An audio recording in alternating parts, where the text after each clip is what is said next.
খেলার খবর, নারী ক্রিকেট। সাবেক নির্বাচক মঞ্জুরুল ইসলামের বিরুদ্ধে যৌন হয়রানির অভিযোগ এনেছিলেন জাতীয় দলের সাবেক ক্রিকেটার জাহানারা আলম। বিসিবির গঠিত স্বাধীন তদন্ত কমিটির ভিত্তিতে মঞ্জুকে দেশের কোনো প্রকার ক্রিকেটে সম্পৃক্ত না করার শাস্তি দেওয়া হলেও এই সিদ্ধান্তে সন্তুষ্ট নন তিনি।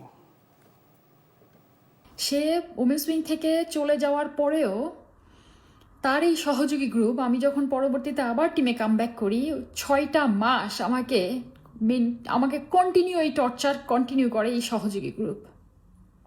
আমার প্রথম অনুরোধ আপনার কাছে, মঞ্জু এবং তৌহিদের এই সহযোগী গ্রুপের বিচার চাই। আমি কঠিন থেকে কঠিন বিচার চাই। দয়া করে সুষ্ঠু তদন্তের মাধ্যমে এদের বিচারের ব্যবস্থা করুন প্লিজ।